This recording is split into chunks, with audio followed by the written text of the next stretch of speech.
Bom dia, ministro. Bom dia, Karine. Primeiro a você, a todos que nos acompanham, a todos os estados e toda a equipe competente aqui do Bom Dia, Ministro. Para mim é uma honra muito grande partilhar desse momento. Vocês sabem todo aí o carinho que o presidente Lula tem, não é, pelo trabalho que vocês fazem aqui e levar à população informações sobre o que acontece lá em cada canto do Brasil. Exatamente. E aí eu já quero saber, como o senhor acabou de chegar da Itália, eu já quero saber dessa reunião pela Aliança Global. Como é que está a organização, ministro, da Aliança Global? Quais são as novidades? O que o senhor traz de Roma para nós? Olha, nós tivemos 3 potentes agendas. Abrimos lá o dia, na última segunda-feira, numa visita do presidente Lula ao Papa Leão XIV. E ele ali bastante entusiasmado com o que acontece no Brasil e disse ao presidente Lula que tinha acabado de lançar uma exortação onde o combate à fome e à pobreza é o principal.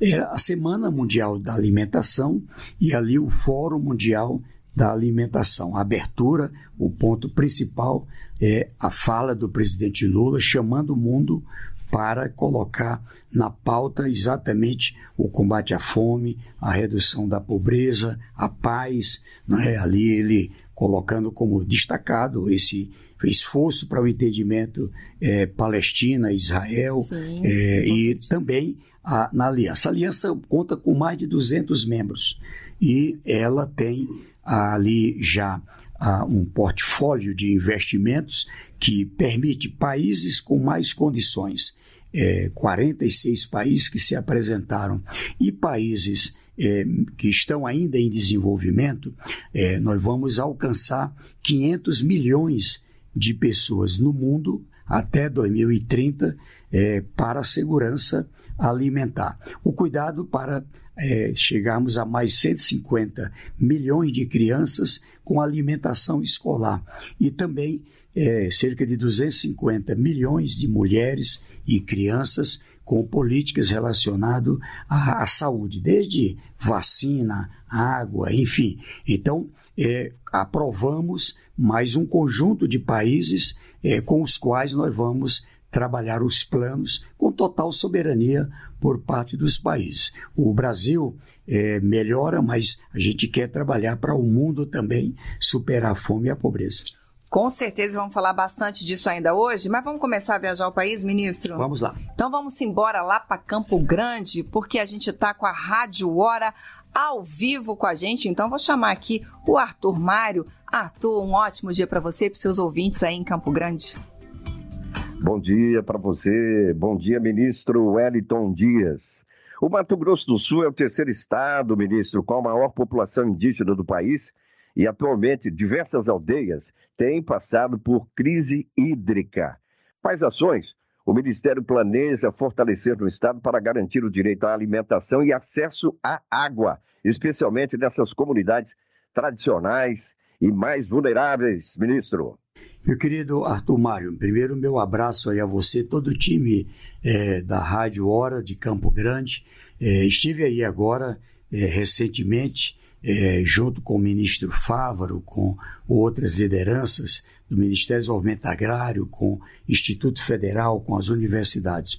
Primeiro, quando a gente tem uma ocorrência como essa de seca, de enchente, às vezes também aí no Mato Grosso, a gente vivenciou no Pantanal incêndios, o primeiro passo é a chamada ajuda humanitária. Ali, atendimento com cestas de alimentos. São cerca de 1,5 milhão de cestas de alimento, fora parte do programa de aquisição de alimento que o presidente Lula disponibilizou cerca de 1 bilhão e 100 milhões de reais para o atendimento e garantir que a população, quando tem uma seca, perde o que plantou. Sim. Então, não vai ter o alimento para ali colocar na mesa da família. E sim, vamos trabalhar, mas também buscando preparar para a convivência com situações como essa.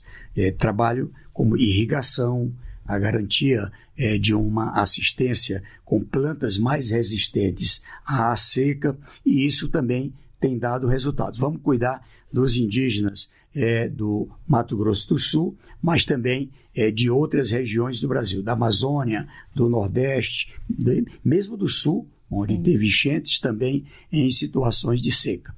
Ministro, queria aproveitar que o senhor tocou nessa questão de cestas básicas. A distribuição de cesta básica não é uma praxe do Ministério do Desenvolvimento Social, não é isso? Eu queria que o senhor nos explicasse um pouco sobre isso. O grande programa do Ministério, no que a gente chama Programa de Compras Governamentais de Alimentação, ele é o PA, o Programa de Aquisição de Alimentos. A gente planeja comprar dos pequenos produtores.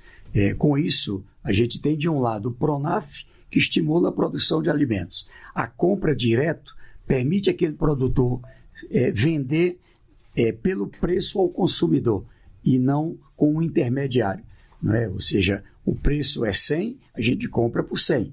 Quando ele vende para o intermediário, ele vende por 70, vende por 60. Então, ele tem, assim, um ganho maior. E esse alimento é distribuído para quem precisa ali mesmo naquela região. Fica, portanto, o dinheiro da compra circulando na economia e fica o alimento para alimentar uma creche, um programa social, alimentação escolar. Então, isso tem um efeito.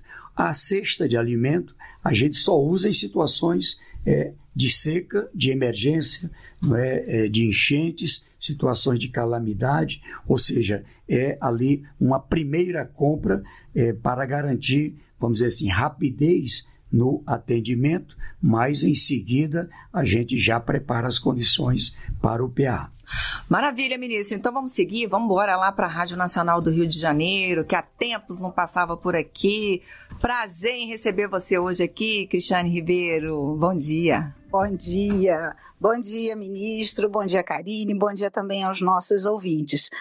Ministro, ainda sobre a Aliança Global contra a Fome e a Pobreza, eu queria que o senhor falasse sobre os desafios que o Brasil ainda tem que enfrentar para conseguir combater para erradicar a fome e a pobreza aqui no país.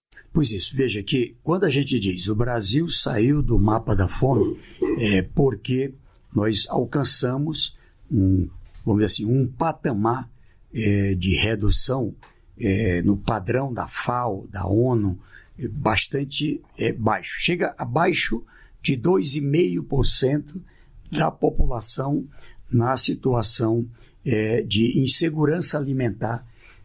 Tem uma diferença, preciso esclarecer, a escala global ela é um pouquinho mais baixa do que a escala EBIA, que é a do IBGE. Do IBGE, ela considera um patamar mais elevado, mais exigente, vamos dizer assim.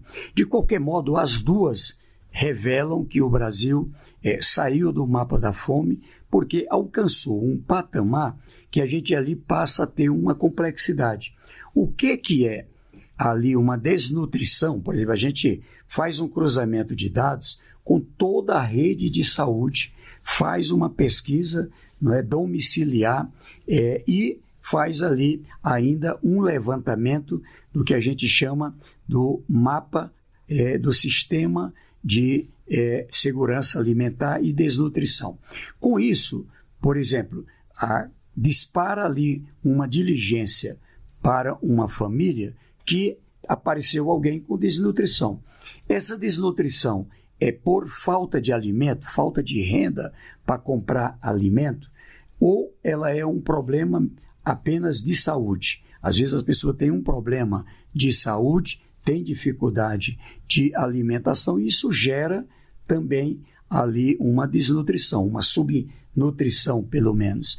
E com isso, onde é falta de alimento, de renda, coloca no cadastro e passa ali a contemplar com o Bolsa Família ou o BPC, enfim, um programa para ter solução permanente.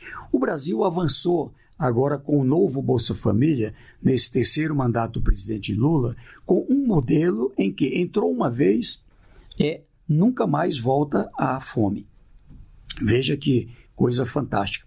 Quando alguém vai para o emprego, por exemplo, e o salário é elevado, ele passa de R$ 706 por pessoa, uma família de 5 pessoas, a renda chegou a mais de R$ 3.530. Nesse caso, sai do Bolsa Família, mas não sai do cadastro. E lá na frente, perdeu o emprego, não volta para a fome, volta automaticamente para o Bolsa Família. Então, o desafio é uma complexidade maior de localizar quem ainda não localizamos. E estamos trabalhando o que a gente chama de um programa busca ativa em todos os municípios do Brasil, com as entidades, com as igrejas, com as empresas, enfim, com as escolas, com a rede de saúde. A complexidade é maior, mas eu estou otimista. Eu acho que 2025 vamos fechar ainda melhor. É isso. Bom Dia Ministro hoje recebe o ministro Wellington Dias, o nosso ministro do Bolsa Família. Ministro, vamos embora lá para o seu estado? Vamos. Então vamos para Teresina, vamos lá para a Rádio Clube News, porque o Jonas Carvalho já está a postos lá nos esperando. Oi, Jonas, bem-vindo, bom dia para você. Olá, muito obrigado, muito bom dia a todos, bom dia, ministro, e a todos os colegas dos outros estados.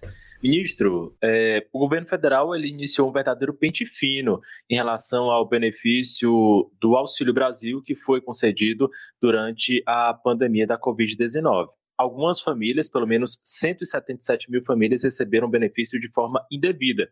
E agora o governo federal notificou essas pessoas para que elas devolvam esses valores aos cofres públicos. Gostaria de saber como é que o governo federal chegou a essas pessoas que receberam de forma indevida esses valores e o que é que será feito com os recursos arrecadados dessa devolução. Olha, eu quero saudar aqui o Jonas Carvalho, todo o time aí da Rádio Clube News, a TV Clube também. Olha, Jonas, nós tínhamos um sistema que tinha grande eficiência. Ali, após o impeachment que fizeram lá, né, que eu chamo de golpe, na verdade, contra a presidenta Dilma, nós tivemos um desmantelamento do sistema. Trocaram o cadastro único por um aplicativo, né, e isso resultou em muitas fraudes. Hoje, comprovadamente, muitas delas como fraude eleitoral. A troca do auxílio emergencial por voto. E, lamentavelmente, tivemos isso. E benefícios a pessoas que não tinham direito. Gente que ganha R$10 mil por mês recebendo Auxílio Brasil. Enquanto outras pessoas que estavam ali já no cadastro preenchiam o requisito e não conseguia acessar ao auxílio emergencial. Então fizemos um investimento muito forte. Nós temos hoje provavelmente o mais moderno cadastro social do planeta. A DataPrev, juntamente com a CEPO, cruzam uma base de dados que chega a 1,7 petabyte de informações, e com base nisso a gente alcançou fraudes e irregularidades. Então, pessoas que eram servidores públicos, quando a gente cruzava ali com o CNIS, o cadastro do emprego, ali encontrava um assalariado, alguns ganhando 120 mil por ano e recebendo este auxílio, que é para quem ganha R$218 por mês, até no máximo R$706 por mês. Então, com base nisso, nós encontramos 4.300.000 benefícios que estavam com fraudes ou irregularidade. Ali com acompanhamento do Ministério Público, com acompanhamento da Defensoria, veja que a gente quase não teve recursos. Muitos, inclusive, quando a gente trabalhou, pediram o desligamento e, veja, a partir desse trabalho, o Brasil economizou cerca de 36 bilhões de reais. Do outro lado, também fomos atrás de gente que estava de fora. Tinha 6 milhões, por isso a fome no Brasil. 6 milhões de famílias, aí são famílias, estou falando de cerca de 20 milhões de pessoas passando fome e não acessava.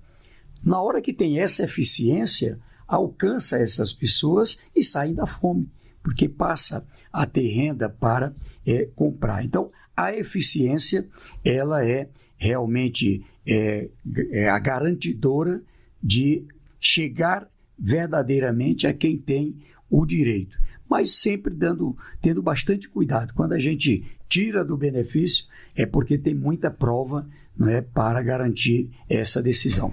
Ministro, vamos explicar então como é que vai ser essa devolução? Quantas pessoas tem aí então agora para... O senhor chegou a falar já em 4 milhões de pessoas. Desse total, essas 4 milhões já foram tiradas? Já foi tudo regularizado? Esses já saíram. Agora, desses aqui, a gente separa aqueles que têm já uma renda abaixo de 2 salários, aqui tem um tratamento, tá certo?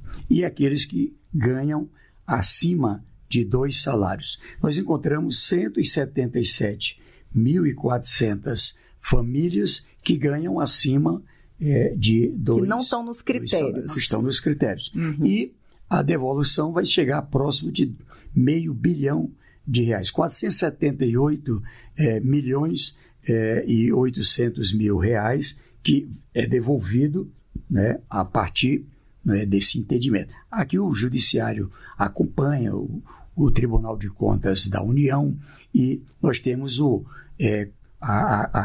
todo o Comitê de Fiscalização do Bolsa Família e Benefícios, que também participa com a Advocacia Geral da União, a AGU, enfim, tudo dentro de regras bastante sólidas para não cometer injustiça. Mas essa devolução, ela é também pedagógica, para, olha, aqui não é só suspender, você vai aqui ter que devolver também o que recebeu indevidamente. E aí quem não devolve vai para a dívida pública, o que acontece, ministro? Responde perante a lei. Ali tem um encaminhamento judicial. Mas normalmente é feita a devolução. Sem problemas, né? Vamos em frente então, ministro. Vamos embora então para Bariri, vamos lá para São Paulo, vamos lá para a Rádio 91 FM, porque o Paulo Camilo tá com a gente também. Oi, Paulo, bom dia para você. Seu microfone está fechado. Ainda não temos seu áudio. Vamos tentar, se não der, a gente segue aqui, depois a gente chama. A gente está com um probleminha com a comunicação lá com o Bariri. Agora sim, agora temos. Bem-vindo. Bom dia, bem-vinda à nossa terrinha aqui, interior de São Paulo. Ministro, é um prazer falar com o senhor. E com notícias boas, isso que é o mais importante, né? O índice de desemprego com o menor dos últimos, desde 2012, também o maior recorde de carteiras assinadas. Mas aqui na nossa região, ministro, tem um fenômeno, eu não sei se o senhor já percebeu isso em outras regiões, porque há um clamor muito grande da população para que os nossos governantes tragam empresas para a cidade para gerar emprego. Ao mesmo tempo, as empresas que nós temos aqui não conseguem preencher os seus quadros. Então, tem muita gente pedindo emprego, muita empresa precisando contratar, mas essa matemática não fecha. E por não ter, assim, conseguido preencher os seus quadros, muitas empresas não conseguem crescer e desenvolver ainda mais. E tem gente que fala que isso é culpa do Bolsa Família, né, que faz com que as pessoas não queiram trabalhar. Então, gostaria que o senhor comentasse esse assunto e falasse da importância do Bolsa Família para que a pessoa saia da pobreza. Olha, meu querido Paulo Camilo, primeiro uma satisfação falar com você. Eu conheço o Bariri, já tive a oportunidade, ainda muito jovem, viu? Eu era, na época, deputado federal, 1999, e aí tive o privilégio de ir uma agenda. Mas quero saudar aqui a você e colocar, primeiro, o Bolsa Família é um programa que, eu digo, de sucesso, prova tal que 105 países do mundo trabalham com o modelo. 105 países do mundo. Então, é um padrão que é considerado eficiente, porque quando você, por exemplo, distribui cesta de alimento, tem um custo para entrega, tem muita fraude, enfim. Quando você tem um bom cadastro e transfere o dinheiro direto para a conta da pessoa, além de tudo, ela chega a quem precisa e esse dinheiro circula onde essa pessoa vive. Não é? Então, veja, a informação de que as pessoas não querem trabalhar. Eu digo, precisa ter muito cuidado, que senão beira o preconceito. Veja que 17 milhões e meio de pessoas do Bolsa Família, do Cadastro Único, celebraram um contrato de trabalho de 2023 para cá. Quando a gente pega o ano de 2024, como ali o nosso querido Paulo Camilo disse, a economia crescendo, no governo do presidente Lula, saldo positivo de emprego, e olha só, 98% das vagas novas de emprego foram preenchidos pelo povo do Bolsa Família, do Cadastro Único. Eu até brinco, se tiver que dizer assim, com base nos dados, parece que quem não quer trabalhar são os outros, porque 98,8% é o povo do Bolsa Família e do Cadastro Único. Isso prossegue esse ano, nós já vamos para mais de 1.300.000 empregos, e aí próximo de 90%, de novo, é o povo do Bolsa Família, do Cadastro Único. Qual é o problema? Bom, é que o desemprego está no mais baixo nível da história. Ali, quando a gente vai ao cadastro, a gente precisa dar solução a alguns problemas. Mulheres que, por exemplo, estão desempregadas, mas têm que cuidar da criança, têm que cuidar de um idoso, têm que cuidar de uma pessoa com deficiência e não consegue trabalhar. E nós estamos trabalhando creche vinculado ao atendimento a essas pessoas. Criamos agora o que a gente chama de cuidoteca, que é um local que cuida não só de crianças, mas integrado também de adultos em situação que precisa de cuidados. A necessidade de qualificação, na verdade, eu estou indo agora, amanhã, para a Bahia, para 1.500 novos qualificados, já com as empresas da construção civil, da indústria, do comércio, de várias áreas. Então, podemos trabalhar com Bariri, nós já trabalhamos com várias regiões de São Paulo, integrando ali qual é a necessidade das empresas, quais as profissões que ela está precisando. Da área do comércio, é um operador de caixa, é empacotador, a gente vai ao cadastro, abre o cadastro, seleciona as pessoas, qualifica e elas já vão para o emprego. Ora, quando alguém sai do Bolsa Família, é porque ela tem pelo menos 3 vezes mais o Bolsa Família. Então, o salário é o principal. Eu digo que não há nenhuma pessoa que não queira ir para o trabalho. E agora, nós criamos um modelo em que, quando a pessoa vai trabalhar, eu pego essa renda dela, divido pelo número de pessoas da família. E quando ela fica abaixo de 218 per capita, ela recebe 100% do Bolsa Família e mais o salário. Quando a renda se eleva e chega a R$ 706 por pessoa da família, eu citei o exemplo, alguém que tem 5 pessoas na família e a renda é 2 salários, não é? Ou seja, R$3.000, ela recebe metade do Bolsa Família e mais o do salário. Estamos com quase 3 milhões de pessoas nessa situação.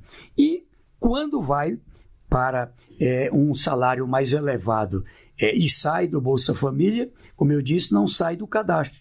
Perdeu o emprego, volta automaticamente para o Bolsa Família. E primeiro ficar numa fila do tamanho do mundo. Então, eu digo aqui ao Paulo, pronto aqui com as autoridades de Bariri para a gente trabalhar juntos. Ministro, nesse caso, o senhor disse que vai estar amanhã na Bahia e que inclusive vai fazer esse cruzamento aí de quem quer trabalhar com as vagas que tem no Estado. A Prefeitura, o Governo do Estado tem que procurar o Ministério, é isso? Exatamente. Na verdade, ele já tem até autonomia para trabalhar lá com as empresas. Mas o Ministério estimula e a gente vai, inclusive a gente entra na cota do financiamento para a qualificação, né? E junto com o MEC, outras vezes sozinho, outras vezes com o Ministério do Trabalho, nós vamos buscar uma alternativa de acordo com a realidade de cada região. Maravilha. Ministro, vamos agora então para Salvador, vamos lá para o portal Mundo Bahia, que participa pela primeira vez aqui com a gente. Alexandre Santos, bem-vindo, um ótimo dia para você.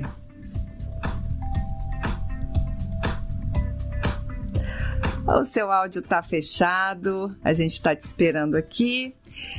Enquanto você ajusta aí, eu vou perguntar para o ministro aqui, ministro do programa Gás do Povo. Vai começar agora em novembro a distribuição dos botijões, é isso? Exatamente, nós vamos trabalhar agora a entrega do botijão, aqui com o ministro Alexandre Silveira, ministro das Minas e Energia. Aqui teve uma importante participação da Casa Civil com o baiano, ministro Rui Costa, e a Caixa Econômica Federal. Nesse trabalho, o que ganha? Quando a gente trabalha o auxílio gás, que ainda está em vigor, nós temos uma situação que a gente transfere um valor, R$ 109 para a compra do gás. Acontece que, em alguns locais, pelo custo de transporte, etc., o valor do gás é mais alto. Agora entrega o gás. Então, serão 55 mil pontos de distribuição em todo o Brasil e vamos chegar a 15 milhões de pessoas beneficiadas até março do próximo ano, nesse programa que o presidente Lula lançou. E aí vai ter um voucher? Vai ter o quê? Como é que a pessoa vai lá pegar o botijão? Então, ele vai receber de várias formas. No próprio celular, num aplicativo com a Caixa Econômica Federal, ou um voucher através da rede lotérica também disponibilizada e ali pagando o valor total, não é, do gás no valor que for em cada região do Brasil. Maravilha. Ministro, vamos seguir então. A gente está tentando lá restabelecer ainda Salvador, mas enquanto isso a gente vai a Goiânia. Vamos lá para a Rede Executiva, porque a Maristela Araújo está com a gente também. Oi, Maristela, bom dia. Oi, Karine. Bom dia, Karine, bom dia a todos vocês, bom dia, ministro. Vocês estavam falando aí, acabando de falar do Gás do Povo, né, essa mudança que teve aí do auxílio. Ministro, eu queria saber o seguinte: Brasil, um país gigante, com localidades que, inclusive, não tem ainda pontos credenciados para essa entrega do Gás do Povo. Como é que vai acontecer isso? Como é que vai ser feita essa entrega para localidades onde não existe a possibilidade da entrega? Como é que a pessoa vai ter acesso a esse botijão de gás em locais em que não existe aí a rede credenciada? Como é que vai ser a logística dessa entrega do gás para essa pessoa que mora em uma localidade que não tem esse benefício da entrega do botijão de gás? Querida Maristela Araújo, meu abraço a você e todos aí que fazem a Rádio Executiva em Goiânia. Eu abraço aí ao povo do Goiás. Ora, você tem razão, realmente não é uma logística qualquer. Veja que eu falei, são 5.700 municípios, nós vamos ter 55 mil pontos credenciados na largada, tá certo? Hoje como é que funciona? Alguém quer comprar gás, ele vai em um ponto para o recebimento. Normalmente no bairro, às vezes em uma outra cidade. O que estamos trabalhando agora, ela vai contribuir para o conjunto da população, até porque vai chegar ponto de distribuição a todas as cidades. E teremos ali a condição de oferecer uma capacidade de entrega a lugares mais distantes. O ministro Alexandre Silveira, com a Caixa Econômica Federal, que tem essa responsabilidade da logística, ali fizemos acordo com toda a rede de comércio, de distribuidores, enfim, ampliando para garantir as condições desse atendimento. E, é claro, algum problema que surgir, nós vamos encontrar a solução.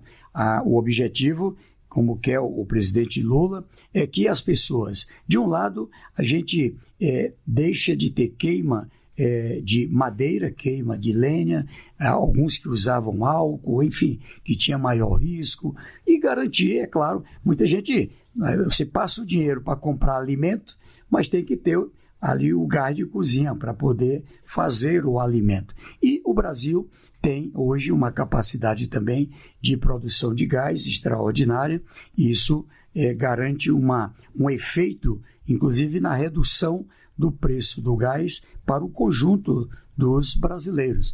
Então, eu digo que é um programa que tem um efeito direto para cerca de 15 milhões de famílias, nós estamos falando aí de quase 50 milhões de pessoas, e do outro lado, recebendo o valor equivalente ao preço em que ele compra lá na ponta. E a logística pode confiar, ela vai funcionar. Opa! E aí eu quero até aproveitar então para convidar aí os nossos ouvintes e telespectadores para visitar lá o nosso canal no YouTube, o @canalgov. Ontem o ministro Alexandre Silveira estava aqui, ministro Wellington, então falamos também do Gás do Povo. Então se você perdeu essa entrevista ou perdeu a de hoje, o comecinho, né, ministro? Vai lá no nosso canal no YouTube, @canalgov, e você consegue recuperar todo o nosso conteúdo aqui do Bom Dia Ministro, rever todas as nossas entrevistas. Ministro, vamos embora, vamos seguir lá vamos para Porto Velho, vamos lá para Rondônia, vamos lá para o portal News Rondônia. Oi, Fabiano Coutinho. Bom dia, Karine, bom dia, ministro. Ainda falando sobre o programa Gás do Povo, eu queria saber qual é o impacto desse programa no orçamento das famílias e como garantir que realmente o programa chegue a quem realmente precisa. Olha, Fabiano, saudando aí você e também todo o time aí do Portal News Rondônia, todo o nosso querido povo de Porto Velho. Estive aí também há 2 meses atrás com o presidente Lula, com vários ministros da equipe, tratando sobre a área da educação. Aí havia um desejo aí da implantação, também da ampliação de ensino técnico, ensino superior, hospital universitário. Então eu quero dizer que tudo isso contribui para o social. Olha, quando a gente trabalha tirar o Brasil do mapa da fome e superar a pobreza, tem um objetivo outro que é mais dignidade. Muitas vezes a gente transfere a renda, mas aquela renda ela é impactada por outras despesas. Vou citar aqui 4 delas. O gás é uma delas. Ele tem o alimento, mas precisa cozinhar o alimento. E ali o gás, quando você recebe até 3 botijão, você vai tendo a condição de ter ali uma redução na sua despesa. Garantir a cada 2 meses, né, que a gente faz esse repasse do gás. Garantindo ali que você tenha o dinheiro como a farmácia popular para o medicamento, o dinheiro, por exemplo, para a tarifa social de energia. Ou seja, quando é isento do pagar a conta com o Luz do Povo, que é outro programa também, agora até 80 kWh é isento do pagamento. E até 120 tem um desconto muito alto na conta de energia.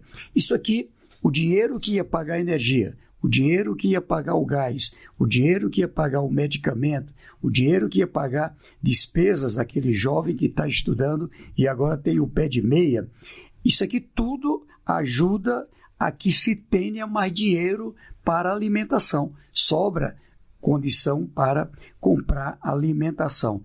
Então, não pagou o aluguel, porque tem agora o Minha Casa Minha Vida, entende? Então, o presidente Lula, ele coloca 48 programas para quem é do Cadastro Único e alguns deles para quem é do Bolsa Família e do BPC, exatamente com esse objetivo. Claro que nosso esforço é para melhorar na educação, ter saúde e alcançar as condições de um emprego, de um pequeno negócio, para definitivamente superar a pobreza. Ministro Fabiano está lá em Rondônia e é uma preocupação mesmo, especialmente na região norte, essa questão da logística, né? O senhor já tinha pontuado aqui que todo mundo pode ficar tranquilo, né? Mas lá as distâncias são maiores. O Ministério está se organizando, então, para que essa logística aconteça. Então, que eu acho que é a pergunta do Fabiano Coutinho. Exatamente. E eu te digo que regiões como da Amazônia, regiões distantes, né? Imagine uma comunidade indígena, uma comunidade quilombola, comunidades ribeirinhas. Mas olha só, com o Gás do Povo, o Brasil vai ter um ganho, aí não só os que são beneficiários do programa. vão ganhar com a ampliação da rede, de distribuição de gás. Nós vamos chegar, como eu disse, na largada já tem uma ampliação, chega a 55 mil pontos e isso vai prosseguir, porque tem o estímulo. Se eu colocar um ponto de distribuição de gás aqui no meu comércio, eu vou ter aqui freguês, vou dizer assim, freguês que antes não podia comprar, agora pode comprar. Nós estamos substituindo gente que estava queimando lenha, queimando madeira, vamos ser sinceros, na área ambiental, queimando árvores, e agora passa a utilizar o gás. Vamos embora para João Pessoa, ministro, vamos lá para a Rádio CBN. Felipe Nuneso, bom dia para você, bem-vindo. Felipe Nunes aqui, bom dia, Karine, bom dia, ministro, bom dia a todos, obrigado pela atenção. Ministro, eu queria voltar a um assunto que já tratamos aqui, que o senhor já mencionou, mas eu gostaria de obter números. O senhor esteve aqui na Paraíba em junho de 2023 e destacou a meta de qualificar beneficiários do Bolsa Família para que, abre aspas, trocassem o cartão do programa pela carteira de trabalho, garantindo a permanência no programa por um período após a conquista do emprego. Então, mais de 2 anos depois dessa sua declaração aqui na Paraíba, qual o balanço dessa política? É possível estimar quantos brasileiros e quantos paraibanos deixaram o programa após esse período da regra de proteção que o senhor mencionou naquele início de governo, né? Eu queria saber também se há um balanço de quantos saíram do programa por algum tipo de recebimento indevido também. Obrigado. Ok, meu querido Felipe Nunes, ali da Rádio CBN, de João Pessoa, lembro-me aí da gente ter dado aí uma entrevista aí com você, e meu agradecimento. Tivemos aí visitando a empresa AIC, me lembro, e o Varejão do Preço, vê como a memória é boa, tratando ali de uma condição. E olha só o resultado. Desde 2023, aí o lado bom também, a economia cresce, o Brasil cresce, saldo positivo de emprego, mais empreendedores. E olha só o balanço. Nós já alcançamos 4 milhões e meio de empregos a mais do que 2022. É o mais baixo em nível de desemprego por isso, né? Porque tem mais gente trabalhando do que tinha até 2022. E olha esse outro dado. 9 milhões de pequenos negócios. 9 milhões de pequenos negócios. Ali, quando a gente olha os pequenos negócios, 6 milhões o povo do Bolsa Família do Cadastro Único. Há pessoas que a gente apoiou, por exemplo, na Paraíba, aí integrado com o governador João Azevedo, com os prefeitos, com os empresários, o Sistema S, as universidades, institutos federais, aqui a nossa querida Lígia Feliciano trabalha comigo, ela acompanha isso com muito carinho. Olha o resultado. Nós passamos a ter aí pessoas montando um salão de beleza, um pequeno comércio, e outras no emprego. Só essa empresa AIC já são 17 mil novos contratados no Brasil. Só uma empresa. Nós estamos falando aqui de milhares de empresas no Brasil inteiro. Então, o saldo disso aqui é 14 milhões de pessoas que saíram da pobreza. 14 milhões de pessoas que saíram da pobreza. Uma parte foi para a classe média, porque a base de um lado, você dá uma ajuda, que é o Bolsa Família, mas também qualifica para o emprego, para o pequeno negócio e estimula a educação. E principalmente pela educação, pelo emprego, pelo pequeno negócio, uma parte está chegando à classe média, Karine. Chegando à classe média, sai do Bolsa Família e vai para a classe média. Em João Pessoa, por exemplo, a gente tem uma coisa fantástica, que é qualificação aí com a prefeitura, o prefeito Cícero Lucena, em que a gente trabalha a qualificação de população de rua, ou seja, que é algo bem complexo, tá certo? E alguns deles chegaram a fazer enfermagem e outras profissões. Então, o resultado é que o Brasil saiu do mapa da fome. O Brasil reduziu a extrema pobreza de 9 pontos percentuais para 4%. É o mais baixo de toda a história do Brasil, a miséria, né? E a pobreza é o mais baixo de toda a história. Ela caiu de 37% para 20,9%, um dos mais baixos. O Brasil está na média mundial, estava em 37%, a média mundial está aqui em 20%. E olha só, o mais baixo nível de desigualdade, medido pelo índice Gini. Quanto mais perto de 1, mais desigual é o país. Quanto mais perto de 0, mais igual. E o Brasil está com 0, estava 0,544, caiu para 0,506. Então, isso aqui é resultado de toda essa orquestra, esse trabalho. Eu digo mais, eu encerro com isso. Eu digo ao ministro Fernando Haddad e aos líderes do país, é o social como parte estratégica do econômico. Cada pessoa que está no Bolsa Família recebendo em média R$700 e agora vai ganhar salário, ela amplia a capacidade de compra e com isso ajuda a alavancar a própria economia. Imagine pessoas que antes trabalhavam, recebia Bolsa Família, montou um negócio e agora está assinando a carteira de outras pessoas com um pequeno negócio, como acontece também na Paraíba. Ministro, vamos fechar essa primeira rodada com Salvador, portal Mundo Bahia. Agora sim, Alexandre Santos, bom dia. Bom dia, ministro, bom dia a todos. Eu queria falar sobre a proposta de tarifa zero do transporte público que voltou a dar do governo. O ministro Haddad disse que o próprio presidente Lula pediu estudos para ver a viabilidade da proposta, de onde seria custeada. O prefeito aqui de Salvador, essa semana, foi questionado sobre a viabilidade do tarifa zero aqui na capital, aqui em Salvador, e disse que a conta anual do transporte público aqui é de mais de 1 bi. Eu não sei se está na alçada já do MDS, ministro, mas o senhor avalia que essa proposta seria viável de sair do papel? As prefeituras entrariam nesse rateio? O que o senhor pode adiantar sobre isso? Olha, meu querido Alexandre Santos, meu abraço aí também aos que fazem o portal Mundo Bahia, todo o nosso povo de Salvador e da Bahia. Vou estar aí amanhã, né, participando de uma importante agenda. Veja só, o fato é que é uma despesa para a classe trabalhadora, para as pessoas de baixa renda, a despesa de transporte. Isso ninguém pode negar. O governo já trabalha com o auxílio transporte. O auxílio transporte é um caminho para que se tenha a condição de um recurso com o transporte. Mas alguns lugares têm apresentado. Agora mesmo eu vi Maricá adotou a gratuidade no sistema de transporte e diz que ajudou no crescimento econômico. Não é?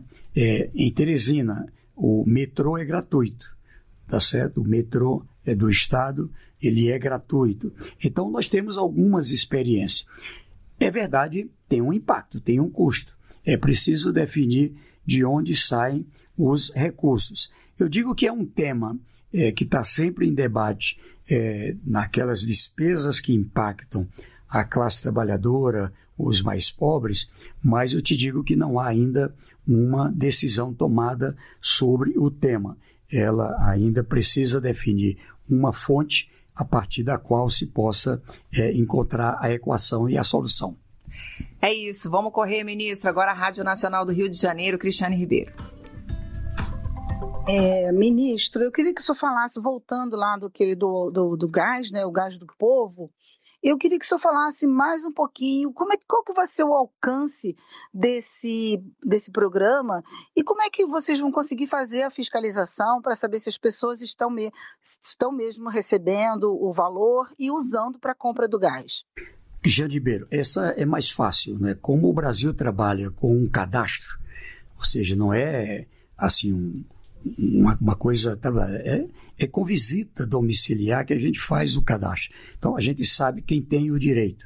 E a partir daí, também ela tem um modelo em que precisa da confirmação da família e só ela tem o código dela, então, com base nisso, é muita segurança. Não há exemplos, por exemplo, de, vamos dizer assim, fraude no recebimento do Bolsa Família, para dar um exemplo. Você tem outros tipos de fraude, mas não do recebimento, exatamente por essa tecnologia. Então eu digo que vamos ter sim condições de garantir uma boa fiscalização sobre o recebimento.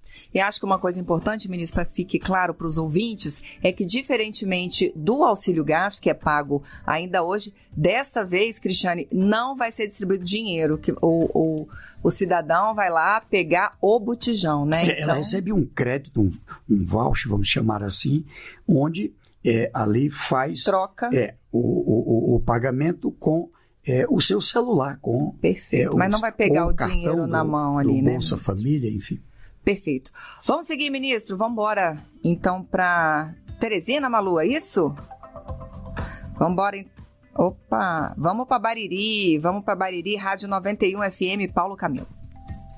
Não, na verdade, eu não vou nem fazer uma pergunta, eu quero apenas fazer aqui uma colocação. Chegou para mim esses números aqui, que através das rádios 91 FM, Cultura FM e também da página Arealva Informações, tem 500 mil de pessoas, nesse momento, recebendo a nossa mensagem. Quero agradecer a oportunidade, ministro, de conversar com o senhor e trazer esses números fantásticos que nos alegram. E obrigado a toda a equipe da IBC também por lembrar da gente aqui no interior. Isso é muito importante para a gente. Muito obrigado mesmo. Parabéns, Paulo. É isso, estão sempre bem-vindos aqui, viu, Paulo? Vai ser uma honra ter vocês aqui com a gente e todos os seus ouvintes. Vamos seguir, então. Vamos embora para Goiânia. Vamos lá para a Rádio Executiva.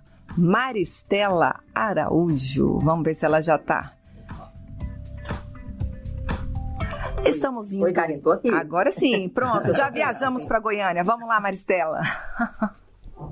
Perguntar para o ministro é o seguinte: ano que vem a gente tem eleição. Como é que a gente faz para manter? O Brasil saiu do mapa da fome, o Brasil conseguiu aí com diversos programas tirar o Brasil dessa questão do mapa da fome. Já tinha saído, voltou, saiu de novo agora. Como fazer para manter esses programas? Como manter essa qualidade, não perder essa questão do Brasil saindo do mapa da fome? Como fazer para que esses programas continuem, não sejam deixados aí, esquecidos em uma nova gestão, caso ocorra isso, caso aconteça uma nova gestão? Como manter esses programas, ministro? Maristela, primeiro, muito boa sua pergunta. Aliás, foi um dos temas agora no Conselho da Aliança Global contra a Fome e a Pobreza, para você ver como é o interesse do mundo de como encontrar algo consistente. A proposta é ter uma renda básica, uma renda mínima. No caso, o mundo trabalha $40 per capita e para sair da pobreza $120. E com isso, a gente garantir que se tenha uma condição do mundo inteiro implantar esse modelo. O modelo brasileiro, ele é também referência para o mundo, conforme eu expliquei aqui. Ou seja, entrou uma vez no Bolsa Família, só sai para cima. Sai para o emprego, sai para o pequeno negócio, sai para uma renda de trabalho. E quando ele perde essa renda, ele volta não mais para a fome, volta para o benefício. Então, todo mês a gente faz a folha. Gente que perdeu o emprego está voltando para o Bolsa Família, gente que não tinha alcançado o benefício entra para o benefício. Eu digo que é um caminho que se sustenta quanto mais a gente tiver êxito na educação, ou seja, porque todo ano se formam milhares, milhões de pessoas em várias coisas. O curso de formação de nível técnico do programa de jovens e adultos se forma na universidade. Então você tem alguém que é do Bolsa Família, a sua filha, né, aí eu vi exemplos desse, a filha da empregada doméstica, que agora é médica, tá certo? E ela sai da pobreza e tira a família da pobreza. Mas também de nível técnico, se formam em jornalismo, se formam em outras áreas. A educação, eu digo, é o alicerce mais seguro. Quanto mais sucesso tivermos na educação, por isso o pé de meia. Para reduzir, estamos reduzindo, o ministro Camilo acompanha isso, a gente reduziu em 35% a evasão. Então, se não perder nenhum jovem, as gerações seguintes serão uma educação bem mais elevada. E eu digo, alcançou uma vez o ensino médio, o ensino superior, nenhuma geração para frente vai alcançar menos disso. É um investimento que se faz de uma vez só naquela família e a partir daí vai embora. Porto Velho, Portal News Rondônia, Fabiano Coutinho. Ministro, eu quero saber agora sobre a Aliança Global contra a Fome. Quais são os principais objetivos da Aliança para 2030 e qual o papel do Brasil nessa liderança internacional? E mais uma coisa, como essa aliança pode ajudar diretamente os brasileiros mais vulneráveis? Então, a aliança, ela foi criada a partir da liderança de um presidente da República brasileiro, o presidente Lula. Em Nova Delhi, na Índia, quando o Brasil assumiu a presidência do grupo dos 20 mais ricos do mundo, o presidente Lula lançou um desafio. Não tem solução para a fome e a pobreza se os mais ricos não ajudarem. Então, os mais ricos toparam. Tá? Veja que são 46 países mais ricos do mundo, mais desenvolvidos, que estão ajudando a países em desenvolvimento. Olha só o que eu lhe disse. Tirar 500 mil pessoas da insegurança alimentar significa apoio para a produção de mais alimento na África, na América Central. Eu tive agora, recentemente, ali, vendo a situação Panamá, Peru, República Dominicana, tive em Cuba, agora recentemente, o Haiti está enfrentando uma crise muito grande. Tive em países da África também, da Europa. Agora a gente vai ter que socorrer ali ainda mais forte a Palestina, para dar um exemplo. E ali a ideia é de garantir que a gente tenha um plano completo. Uns ajudam com conhecimento, outros ajudam com recursos financeiros ou financiamentos em condições mais adequadas. Tem um plano feito pelo país e ali a gente abre para quem quer se inscrever. Agora, por exemplo, a gente abriu para ajudas a 9 planos de países, Benin, Angola, vários países que apresentaram os seus planos. E é interessante, 86 doadores, colaboradores se candidataram para ajudar. Então, são fundos, são bancos internacionais, são organismos da ONU e são países participando desse esforço global. A gente estava com 635 milhões na insegurança alimentar em 2023 e agora a gente reduziu para 673 milhões em 2024. O objetivo é ano a ano ir diminuindo para chegar em 2030, não é? A gente quer ver se alcança abaixo de 500 milhões, não é? De 400 milhões, que seja, se a gente alcançar os resultados esperados. E temos ainda não só a fome, mas também a redução da pobreza. Nós estamos qualificando nesse instante 100 milhões de pessoas no Brasil e no mundo para, pelo emprego, pelo pequeno negócio, para produção agrícola, enfim, superar a pobreza. É isso, ministro. Vamos seguir. Vamos lá para João Pessoa, Rádio CBN, Felipe Nunes. Você vê que um erro de digitação quase me derruba aqui, Felipe.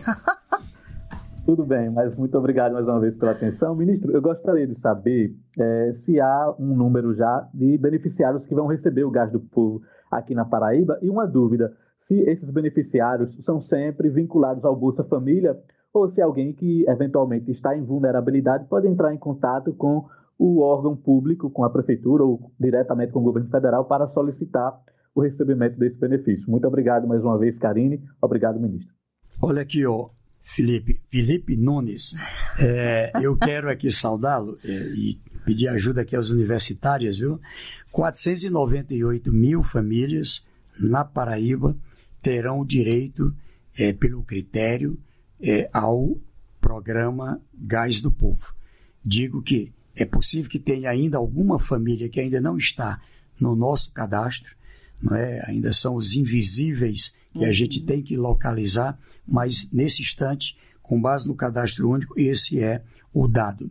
E sim, vamos trabalhar para garantir que a gente tenha toda a eficiência, não é, na implementação. No Brasil, a gente trabalha entre 15 e 17 milhões a possibilidade total deste atendimento. Só para esclarecer o Felipe, ministro, ele pergunta se quem não está contemplado no cadastro único, mas está numa situação de vulnerabilidade, poderia receber. Não, né? Pelos critérios atuais, não, né? Ou pode? A gente ampliou a régua no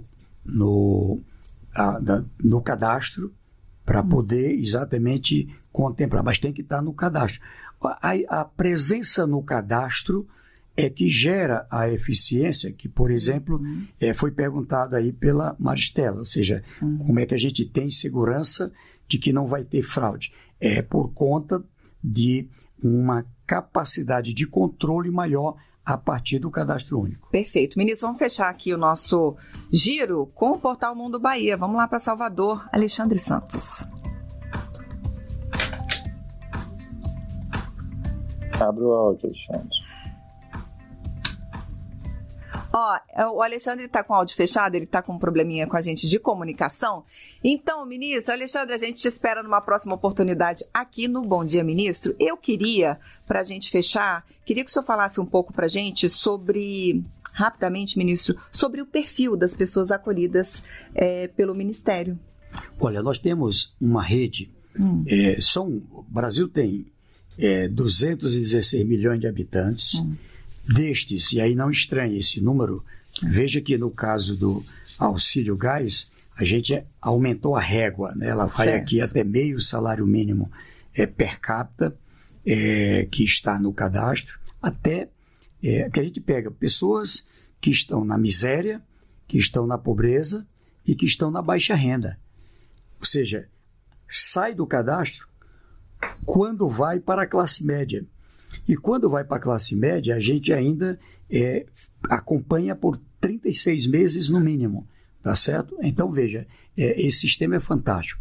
E eu lhe digo assim, nós temos uma condição de garantir que essa eficiência, ela permite assim, um resultado com aquilo que a gente quer de objetivo em cada programa. Tá certo? Então, eu estou assim, bastante animado.